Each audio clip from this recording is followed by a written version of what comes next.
Good evening, ladies and gentlemen, and welcome to 2nd Street Theater.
I started with 2nd Street Theater in the first production that opened the theater, Short Stuff.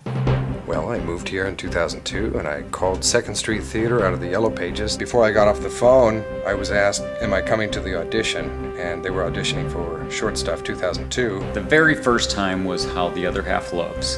And I just knew Bob Woodward, who directed it, and thought it would be a kick of a show to be in. And I got to be in the very first production before there even was a 2nd Street Theater of Greater Tuna out at the Alfalfa Community Center. Myself and Thor Erickson played in the Hardy Boys sketch. I played the crazy nurse, Nurse Ratchet. And I played a woman who was dying of breast cancer. I loved the theater almost immediately. Really liked what I saw, particularly the intimacy and the smallness of the theater, where you felt like you were actually part of the production. Didn't get the part, but at the same time, the rehearsal was going on for Stop the World, I Want to Get Off. Someone said, well, why don't you try it? I said, oh, I can't act. You know. All of a sudden, I was showing up at rehearsals every night. I came in on Tuesday and I went, what the heck, I'll do it. I wasn't very prepared, but was completely shocked when Pat Komet called me that night and said that he wanted to cast me. And I showed up, and lo and behold, I got a small role in Arsenic and Old Lace. I got to see some shows, and I wanted to direct at 2nd Street. Presented a show to Vicki and said, give me a show.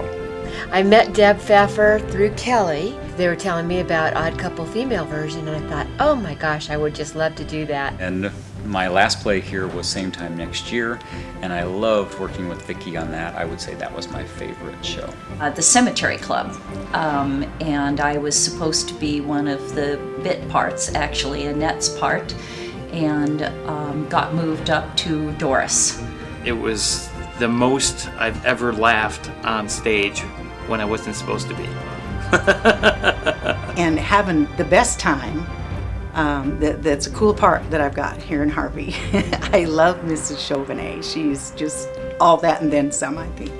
I always enjoyed working here, especially with Maralyn. Maralyn has always been so good to me, and Vicki, and just everybody here. It meant family. It really did. We love you, Maralyn.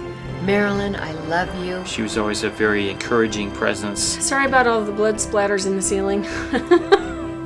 I've admired Maralyn, as everyone has. Maralyn is just, I'm starting to get emotional. Thank you very much for what you've created here in Den, all the joy and the laughter and the tears and the work. We all love you, and we appreciate everything you've done. Thank you. To walk in this place and just forget everything was really, really nice. And I think that's why a lot of people act anyway, but that whole time was really, I'm sorry, goodness. My experiences here have been one of warmth and friendliness. The whole thing is just neat. I just love it here. When you're in theater, sometimes you feel a little lonely, particularly in local theater, and she was so supportive. She made you feel great. Working here was just a great experience. Maralyn's relentless enthusiasm and spirit created a kind of family atmosphere. I love you, Maralyn. I'm gonna miss it.